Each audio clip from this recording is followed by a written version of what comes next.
যদি টাইম মেশিনের মাধ্যমে কোনোভাবে আমরা নিজেদের পাস্ট যে অস্তিত্ব তার সাথে দেখা করে কোনো কনভারসেশন করতে পারতাম বা কোনো ইনফরমেশন ট্রান্সফার করতে পারতাম, তাহলে কি তোমরা করতে? না, কোনো ইনলিগাল ওয়েতে আমি বলছি না যে হ্যাঁ আমি অফকোর্স নিজের পাস্ট সেলফকে গিয়ে আমি বলে দিতে পারবো বিটকয়েন রাইজ হয়েছে বা কোন স্টক ওপরে গেছে, আমি সেই হিসেবে বলছি না। আমি বলছি যদি আমি যেতে পারতাম তাহলে আমি নিজের অতীতকে ঠিক এই ভিডিওটা দেখাতাম। তার কারণ এই 10 বছরে আমি যা যা ভুল করেছি সেই ভুলগুলো যদি আমি একটু আগে রিয়েলাইজ করতাম বা আগে থেকে জেনে বুঝে থাকতাম বা কেউ আমাকে গাইড করে দিত, তাহলে হয়তো আমি আজকের ডেটে আরও 10 বছর এগিয়ে থাকতাম।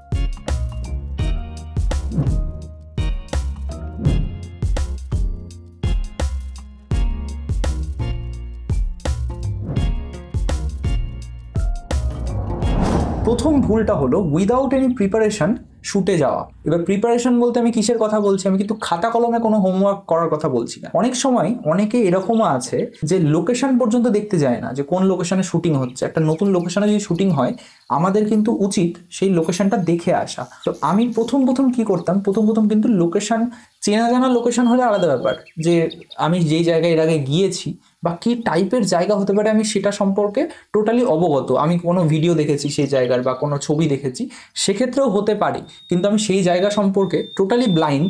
আমি শুধুমাত্র নিজের এবং নিজের ইকুইপমেন্টসের উপর ভরসা করে একদম চোখ বন্ধ করে চলে গেলাম শুটিংয়ের দিন এবং সেখানে গিয়ে লাইট সেট আপ করে শ্যুট করছি, সেটা কিন্তু প্রচণ্ড একটা প্রবলেমেটিক ব্যাপার। এবং এই নিয়ে আমি কিন্তু আমার কেরিয়ারে অনেক দিন অনেক সমস্যায় পড়েছি, বিশেষত প্রথমের দিকে। একটা ছোট এক্সাম্পল দিই, যখন আমাদের কাছে প্রথম কোনো লেন্স আসে, যে লেন্সটা দিয়ে আমরা এর আগে কোনোদিন কাজ করিনি, আমরা তখন ভাবি লেন্স হোক বা কোনো ক্যামেরা হোক, আমরা তখন ভাবি যে সেটা দিয়ে আমরা যেরকমই ফ্রেম করি বা যেরকমই কম্পোজিশন করি বা যেই জায়গায় আমরা দাঁড়িয়ে শ্যুট করি না কেন, ঠিক কোনো না কোনো ফ্রেম বেরোবেই। আমরা কিন্তু সেই জায়গায় গিয়ে প্রচণ্ড ওভার কনফিডেন্ট হয়ে যাই এবং আমরা মনে করি যে না, এই জায়গায় এই ফ্রেমটা দেখতে ভালো লাগছে, তার মানে এটা আমরা শ্যুট করব, এবং আলটিমেটলি আমরা সেটাই করি। কিন্তু এটাতে প্রবলেম কি হয় যে আমরা টোটালি কিন্তু ফান্ডামেন্টাল দিক থেকে ব্যাপারটা ভাবি না, আমরা কিন্তু বেসিক থেকে ভাবি না যে এই জায়গায় এই ফ্রেমটা জরুরি কিনা, এই জায়গায় এই কম্পোজিশনটা জরুরি কিনা।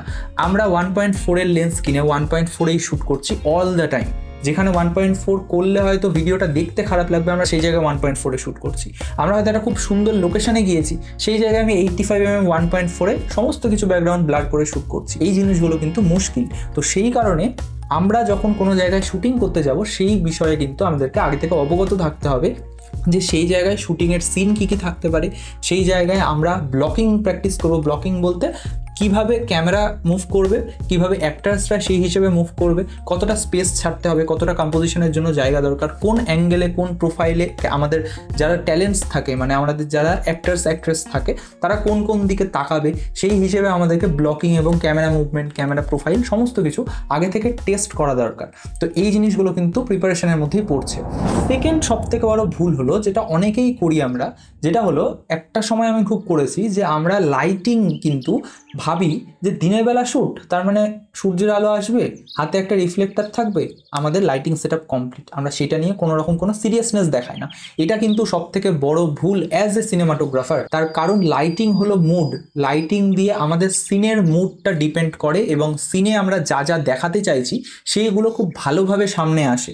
তো সেই জায়গায় কিন্তু অনেক ক্রিয়েটিভ টেকনিক আসে যেটাতে আমরা লাইটিংটা ইউটিলাইজ করতে পারি শুধুমাত্র মুড জেনারেশনের দিক থেকে। অর্থাৎ একটা যদি মুডি অ্যাম্বিয়েন্স থাকে, একটা যদি কোনো ডার্ক বা কোনো সাসপেন্সফুল কোনো সিন থাকে, আমরা শুধুমাত্র লাইটিংটাকে ট্রিক করে আমরা সেই জায়গায় সাসপেন্স বিল্ড করতে পারি।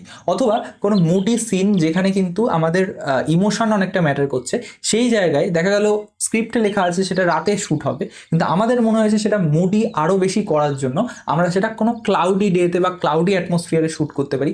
সেই জায়গায় কিন্তু আমরা দিনের বেলাতে সেই স্ক্রিপ্ট চেঞ্জ করে সেই পুরো সিনটাকে দিনের বেলাতে আমরা কনভার্ট করতে পারি। এবং যদি সানি ওয়েদার হয়, যদি সেই দিন প্রচণ্ড রোদও থাকে যেখানে হার্ড লাইট পড়ছে, সেই জায়গায় আমরা বাউন্স করে বা কোনোভাবে লাইটটাকে ডিফিউজ করে একটা মুডি অ্যাটমসফিয়ার ক্রিয়েট করতে পারি।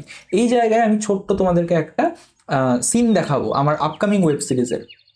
পাঁচালী ওয়েব সিরিজ একে ক্রিয়েশন চ্যানেলে আসতে চলেছে এবং মিউজিক ভিডিও অনেকগুলো রিলিজ হয়েছে, তোমরা দেখতে পারো। সেই ওয়েব সিরিজেরই একটি সিন, আমি স্পয়লার দেবো না, কিন্তু আমি শুধুমাত্র স্ন্যাপ দেখাবো তোমাদেরকে, সিন দেখাবো না, শুধুমাত্র স্ন্যাপ দেখাবো। এই জায়গায় একটা ইমোশনালি ড্রেনিং একটা সিন প্রচণ্ড মুডি করার জন্য উইদাউট কালার গ্রেডিং তোমরা লগ ফুটেজ দেখতে পাচ্ছ। আমি কিন্তু এখানে একটা মুডি লাইটিং ইউজ করেছি। কিভাবে? দিনের বেলা ক্লাউডি ওয়েদারে শ্যুট করেছিলাম আমরা, কিন্তু সেইটুকু সময়ে কিন্তু রোদ ছিল এবং সেই রোদটাকে রিম লাইট হিসেবে ইউজ করা হয়েছে, যেই কারণে রোদটা আসছে কিন্তু রোদটার সাইড দিয়ে আসছে, আমাদের সাবজেক্টকে আইসোলেট করছে ব্যাকগ্রাউন্ড থেকে। এবং পুরো লাইটিং যদি তোমরা লক্ষ্য করো, মুডি লাইটিং, এবং কম্পোজিশনের দিক থেকে তোমরা দেখতে পারো যে একটা ন্যাচারাল ব্যারিয়ার ওয়াই অ্যাক্সিসের মাধ্যমে ইউজ করা হয়েছে। এবং তোমরা যদি সত্যজিৎ রায়ের সিনেমা দেখো বা কোনো হলিউড সিনেমাতেও কিন্তু কিছু কিছু জায়গায় তোমরা খুঁজে পেতে পারো, কিন্তু সত্যজিৎ রায়ের সিনেমাতে মেনলি ওয়াই অ্যাক্সিস রুলটা ইউজ হয়। ওয়াই অ্যাক্সিস এটা আমি বলি, এটা খুব স্পেসিফিক কোনো রুল নেই, যেখানে ন্যাচারাল বা আর্টিফিশিয়াল কোনো এলিমেন্টকে ওয়াই অ্যাক্সিসের মাধ্যমে ক্যারেক্টারদের মাঝামাঝিতে এনে একটা ব্যারিয়ার ক্রিয়েট করা হয়। এবং যদি তোমরা হলিউডে এই এক্সাম্পল দেখতে চাও, কোন সিনেমা ইউজ হয়েছে আমি হয়তো বলতে পারবো না, কিন্তু বেটার কল সল বলে যে ওয়েব সিরিজ রয়েছে, সেই বেটার কল সল ওয়েব সিরিজে তোমরা এই এক্সাম্পল অনেকবার দেখে থাকবে। কালার নিয়ে আমি বলি, প্রথম যখন আমি সিনেমাটোগ্রাফিতে ঢুকি, ফটোগ্রাফি থেকে সিনেমাটোগ্রাফিতে আসি, ফটোর কিন্তু কালার একরকম, সিনেমাটোগ্রাফির কিন্তু কালার আরেক রকম। তো বরাবরই ছবির ক্ষেত্রেও আমি ওভার এডিট করতাম না বা ওভার কালার আমার পছন্দ হতো না। তো সিনেমাটোগ্রাফিতে কনভার্ট হওয়ার পরও আমি কিন্তু ওভার এডিট বা ওভার কালার ব্যাপারগুলো পছন্দ করতাম না। তো এটার কিন্তু ভালো দিক রয়েছে, কিন্তু ডাউন সাইড হলো যে আমি একদমই কালার গ্রেডিং করা পছন্দ করতাম না। তো এটাতে সমস্যা কী হয়েছে, বেশ ভালো ভালো প্রফেশনাল কাজকর্ম যেগুলো আমার কাছে এসেছে, যেগুলো ক্লায়েন্ট ওয়ার্ক, কিন্তু সেইগুলোতে আমি কালার গ্রেডিং ঠিকঠাকভাবে করিনি বা হয়তো কালার গ্রেডিং খুব লাইট করেছি, এবং নেক্সট টাইম থেকে তারা আমাকে আর কাজ দেননি। কেন? তার কারণ তাদের খুব ব্রাইট কালার দেওয়া দরকার ছিল এবং সেই জায়গায় কিন্তু ব্রাইট কালার যেত, কিন্তু আমি ব্রাইট কালার দিইনি, আমি সেই জায়গায় একটু মেটে মেটে কালার দিয়েছি বা একটু ন্যাচারাল কালার দিয়েছি। সেইটা কিন্তু আমার অনেক বড় ভুল, কারণ সিন ওয়াইজ অথবা একটা সিনেমাতেও হতে পারে যে সিন ওয়াইজ কিন্তু কালার ডিফার করে। সেই ফার্স্ট সিনে একরকম কালার, মিডল পোর্শনে আরেক রকম কালার, শেষে আরেক রকম কালার। আমি ইররিভার্সিবল বলে একটা সিনেমার এক্সাম্পল এর আগে দিয়েছিলাম। ইররিভার্সিবল সিনেমাটা শুরু হচ্ছে কিন্তু প্রচণ্ড ডার্ক অ্যাম্বিয়েন্স কালার দিয়ে, লাল কালার দিয়ে, এবং সিনেমাটা শেষ হচ্ছে কিন্তু একদম ব্রাইট কালার দিয়ে, আস্তে আস্তে কালারফুল হচ্ছে সিনেমাটা। তার কারণ সিনেমার গল্পটা কিন্তু ব্যাকওয়ার্ডসে যাচ্ছে। তো সেই রকমই কালার ইউটিলাইজ করে আমরা স্টোরি টেলিংয়ে অনেকটা ভাব দেখাতে পারি অ্যাজ এ ফিল্ম মেকার এবং অ্যাজ এ সিনেমাটোগ্রাফার। তাই কালারের বিষয়ে কিন্তু আমাদের খুব ভালো প্র্যাকটিস এবং নলেজ দরকার। শুধুমাত্র নলেজ থাকলে হবে না, আমাদেরকে করে করে দেখতে হবে যে আমরা কতটা কী করতে পারছি, এবং নিজেরা যদি করতে না পারি আমরা এইরকম কোনো বন্ধুর সাথে বা এইরকম কারোর সাথে কোলাবোরেট করব যারা নিজেরাও কালার গ্রেডিং নিয়ে একটু ডেডিকেটেড এবং যাদের সাথে আমরা কোলাবোরেট করে কাজ করতে পারি। এর পরের পয়েন্ট হলো, যেটা সব থেকে ক্রুশাল, আমি বারবার বলি, ফিল্ম মেকিং কিন্তু অডিও ভিজুয়াল একটা জিনিস। অর্থাৎ ভিজুয়াল মানে শুধুমাত্র যে আমি সিনেমাটোগ্রাফিতে খেলে দিলাম, দারুণ একটা মুভমেন্ট দিয়ে দিলাম বা দারুণ একটা অ্যাঙ্গেল নিয়ে নিলাম, সেটাতে কিন্তু শেষ হয় না। আমাদেরকে কিন্তু সাউন্ড ডিজাইনের ওপর খেয়াল করে কাজ করতে হয়। অর্থাৎ সাউন্ড ডিজাইনিং, সেখানে কিন্তু লেয়ারিং আনতে হয়। সাউন্ডের কাজ, অডিও, মিউজিক, সমস্ত জিনিস যাতে, ডায়লগ, সমস্ত জিনিস যাতে প্রপারভাবে ক্যাপচার করা হয় এবং সেই জিনিসগুলো যাতে অডিয়েন্স ফিল করতে পারে, সেখান দিয়ে যাতে ইমোশন কনভে হয়, সেই বিষয়ে আমাদেরকে লেয়ার বাই লেয়ার কাজ করতে হয়। এর আগেও আমি বলেছি সাউন্ড কিন্তু 5 রকম হয় একদম বেসিকভাবে। তোমরা কেউ না দেখে থাকলে সাউন্ড রিলেটেড আমার যে ভিডিও ফিল্মে বাঙালি চ্যানেলে রয়েছে সেইটা তোমরা দেখে আসবে। এবং আমি ছোট্ট করে তাও বলে দিচ্ছি যে সাউন্ড তোমরা যদি একদম বেসিকে করতে চাও তাহলে ডায়লগ আলাদাভাবে রেকর্ড করবে, তোমরা অ্যাম্বিয়েন্স সাউন্ড আলাদা করে রেকর্ড করবে। অর্থাৎ এই যে এই রুমটাতে আমি কথা বলছি, এই রুমের কোনো অ্যাম্বিয়েন্স সাউন্ড থাকতে পারে, যে এসি চলছে বা ফ্যান চলছে, এসি বা ফ্যান কোনোটাই চলছে না এই রুমে, কিন্তু বলছি যে কোনো জায়গার কিন্তু একটা অ্যাম্বিয়েন্স সাউন্ড থাকে। তো সেই অ্যাম্বিয়েন্স সাউন্ডটা আমরা রেকর্ড করব আলাদা করে, দেন আমরা সাউন্ড ডিজাইনিংয়ের মাধ্যমে সেখানে ফলি অ্যাড করব। অর্থাৎ আমি কোনো কাগজে হাত দিচ্ছি, আমি হাঁটাচলা করছি, চায়ের কাপে চুমুক দিচ্ছি, সমস্ত কিন্তু ফলির মধ্যে পড়ছে, সেইগুলো রেকর্ড করতে পারি। মিউজিকের বিষয়ে তো তোমরা জানো, মিউজিক আমরা আলাদা করে অ্যাড করতে পারি। এবং ডায়লগটা কিন্তু আমরা হয় স্পটে রেকর্ড করব অথবা ভয়েস ওভার বা ডাবিংয়ের মাধ্যমে আমরা সেই জিনিসগুলোকে এনহ্যান্স করবো যাতে ক্রিস্পি লাগে শুনতে। তো এই বিষয়গুলো আমাদের মাথায় রেখে কাজ করতে হবে যখন আমরা সিনেমাটোগ্রাফি বা ফিল্ম মেকিং করছি। এডিটিংয়ের পেসিং এবং রিদম বলে একটা টার্ম আছে, যেটা আমি এর আগেও তোমাদেরকে বলেছি। তার কারণ যে যখন আমাদের এডিটিং ফাস্ট হচ্ছে তখন কিন্তু পেসিংটা ফাস্ট থাকে। যখন এডিটিং অর্থাৎ যখন বিট টু বিট কাট হচ্ছে, আবার যখন এডিটিং একটু স্লো চলছে, একটা ফুটেজ দেখাচ্ছেই আসছে তো আসছে, আর্ট ফিল্মে যেইগুলো ম্যাক্সিমাম হয়, তার মানে কিন্তু সেই সিনেমার পেসিং পেসিং স্লো। তো সেই জায়গা কিন্তু আমাদেরকে মেনটেন করে কাজ করতে হবে, যে একটা জায়গায় যেখানে ইমোশনটা ধরে রাখা দরকার সেই জায়গায় আমরা পেসিং স্লো করে এডিট করবো, অর্থাৎ আস্তে আস্তে জিনিসগুলো দেখাবো, আস্তে আস্তে কাট ইউজ করবো। আমরা সেখানে র্যাপিড কাট যদি ইউজ করি সেই জায়গায় কিন্তু অডিয়েন্স ডিস্ট্র্যাক্টেড হয়ে গিয়ে অন্য জায়গায় মন চলে যেতে পারে। তো সেই জায়গায় আমরা পেসিংটা বুঝে সবসময় কাজ করবো। আবার যদি কোনো খুব এক্সাইটিং কোনো ভিডিও থাকে, প্রচণ্ড এরকম কিছু যে চমকদার কোনো কিছু, সেই জায়গায় কিন্তু স্লো পেসিং রাখলে অডিয়েন্স ভিডিও ছেড়ে বেরিয়ে যাবে। সেই জায়গায় আমাদেরকে একটু ফাস্ট বিটের এডিট করতে হবে, একটু ফাস্ট কাটস রাখতে হবে, বিভিন্ন রকম অ্যাঙ্গেল নিয়ে রাখতে হবে। অর্থাৎ কোনো হয়তো কমার্শিয়ালের শ্যুটে আমরা গেছি, সেখানে কিন্তু মোটামুটি অনেকগুলো অ্যাঙ্গেল আমাদেরকে নিতে হবে। আবার কোনো প্রোগ্রামে গিয়েছি যেখানে অডিয়েন্স বসে সেই প্রোগ্রামের ভিডিওটা পরে দেখতে পারে, সেই জায়গায় কিন্তু মোটামুটি কয়েকটা যদি আমরা অ্যাঙ্গেল রাখি তাহলেই পুরো কাজটা হয়ে যাবে। সেখানে র্যাপিড যদি আমরা অ্যাঙ্গেল চেঞ্জ করি বা কাট রাখি তাহলে কিন্তু সেটা ডিস্ট্র্যাক্টিং হবে। তো সেই জায়গাটা মাথায় রেখে আমাদেরকে কাজ করতে হবে। এর পরের পয়েন্ট হলো সবথেকে ইম্পর্টেন্ট পয়েন্ট, যেটা আমি অনেকজনকে বোঝাতে গিয়েও তারা ঠিকঠাক বুঝতে পারে না বা বুঝে গিয়েও পরে সেটাকে ইউটিলাইজ করে না, সেটা হলো অবজারভেশন।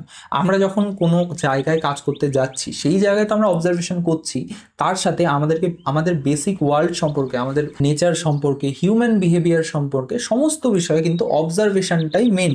কারণ আমি যদি কোনো কিছু অবজার্ভ না করে থাকি আগে থেকে, আমি তো জানবোই না যে কোন মুডে কোন লাইটিং হয়, কোন জায়গায় কোন সিচুয়েশন হতে পারে, বা কোনো সিন, যে জায়গায় হয়তো একটা মাছ ধরার সিন রয়েছে সেই জায়গায় একটা কিছু মুড অ্যাড করতে গেলে বা মুড চেঞ্জ করতে গেলে সেই জায়গায় কি করা দরকার, সেই জিনিসগুলো যদি আমাদের বেসিক অবজারভেশন সেন্স না থাকে তাহলে কিন্তু হবে না। তো ফিল্ম মেকিং বা সিনেমাটোগ্রাফিতে মেইন যেটা কাজ আমাদের সেটা হলো অবজারভেশন এবং সেটার ইউটিলাইজেশন। আমি কিন্তু কলকাতায় একা একা ফটো ওয়াকে বেরিয়ে বা একা একা হয়তো ক্যামেরা নিয়ে বেরিয়ে অনেক কিছু অবজার্ভ করে অনেক কিছু জেনেছি এবং শিখেছি, যেটা আমি সবাইকে বলি। ইভেন মালদা আমার হোম টাউন, মালদাতেও কিন্তু আমি যখন সকালবেলা করে বেরোতাম তখনও কিন্তু অবজার্ভ করতাম যে সকালবেলা কী কী অ্যাক্টিভিটিস হয়, কী কী পাখির আওয়াজ হয়, সাউন্ডে কী কী তারতম্য আসে। আমরা যখন এক জায়গা থেকে আরেক জায়গায় যাচ্ছি, আস্তে আস্তে শহর থেকে যখন গ্রামের দিকে যাচ্ছি, হয়তো আস্তে আস্তে সাউন্ডটা কেওয়াটিক থেকে আস্তে আস্তে মধুর হচ্ছে। সেই জায়গায় হয়তো হাওয়ার সেখানে শব্দ হতে পারে, বাতাসের যে আওয়াজ হয় সেই বাতাসের আওয়াজটা আমার কানে একরকম অন্যরকম অনুভূতি দিচ্ছে। সেই জিনিসগুলো যদি আমরা অবজার্ভ না করে থাকি, আমরা যদি ফিল না করে থাকি, তাহলে তো সেই ফিলটা আমরা কনভে করতে পারবো না আমাদের ইমোশনটা আমাদের ফ্রেমের মাধ্যমে। তো সেটা কিন্তু অ্যাজ এ সিনেমাটোগ্রাফার এবং অ্যাজ এ ফিল্ম মেকার আমাদের কর্তব্য যে অবজারভেশন করা এবং সেটা ইউটিলাইজেশন করা। তো সেই জায়গাগুলো তোমরা মাথায় রেখে এরপর থেকে কাজ করবে। এবং লাস্ট পয়েন্ট যেটা সব থেকে বেশিবার ভুল হয় এবং এখনও অবধি আমি ভুল করে যাই, যেটা হলো যে নিজের কাজ না দেখানো। তুমি শ্যুট করে রেখে দিলে, যেটা ভালো হয়নি আমি রেখে দিলাম, সেটা কিন্তু সব থেকে বড় ভুল। তার কারণ যখন তুমি নিজের কাজটা দেখাচ্ছ, নিজের কাজটা সামনে আনছো, ফার্স্ট অফ অল সেখানে কোনো না কোনো ভালো কমেন্ট তুমি পাবে। কমেন্ট বলতে শুধুমাত্র যে ইউটিউব বা ফেসবুকে কমেন্ট করলো সেইটা নয়, তোমাকে ইনবক্সে বলতে পারে, তোমাকে কেউ সামনাসামনি দেখা হয়ে বলতে পারে যে তোমার লাস্ট কাজটা দেখলাম খুব সুন্দর, বা এই স্পেসিফিক জিনিসটা তুমি ভালো করেছো। সেই জায়গায় কিন্তু আমাদের হ্যাপি হরমোনস রিলিজ হয় ব্রেনে, এবং সেই হ্যাপি হরমোনটাই কিন্তু আমাদের মোটিভেট করে নেক্সট কাজ করার জন্য। তো সবসময় তোমরা যেই কাজই করো সেই কাজটাকে শো করো, সেই কাজটা মানুষজনকে দেখাও। তার মানে এটা নয় যে তোমরা অহংকার করবে বা হ্যাঁ আমি খুব ভালো কাজ করেছি, আমি খুব অনেক বড় কাজ করে দিয়েছি, বা আমি একাই এটা করেছি, সেই বিষয়টা একদমই নয়। তুমি মানুষজনকে দেখাও, তাদের কাছ থেকে ফিডব্যাক নাও, ভালো ফিডব্যাক পেলে সেইটাকে ইউটিলাইজ করবে, এবং খারাপ ফিডব্যাক যখন পাবে সেটাকে নোট করে রাখবে সেটা অ্যাকচুয়ালি খারাপ কিনা, এবং নিজের ভুল হলে সেই ভুলটা মানতে শেখো। কেউ যদি খারাপ বলে সেই খারাপটার কারণ তার কাছ থেকে জানো, যে তোমার মতে এটা কিভাবে বেটার হতো। তার কাছ থেকে সবসময় ফিডব্যাক নাও এবং নিজেকে প্রশ্ন করে এবং প্র্যাকটিস করে করে কিন্তু আমরা আস্তে আস্তে ফিল্ম মেকিংয়ের পথে অনেক দূর যেতে পারবো। আর আশা করি তোমরাও অনেক নতুন নতুন কাজ করবে। আমাকে ইনস্টাগ্রামে ডিএম করো নিজেদের নতুন নতুন কাজ, এবং আরও বেশি ভালো করে জানতে নেক্সট টপিক তোমরা কমেন্ট করো। Thank you so much guys, happy filming.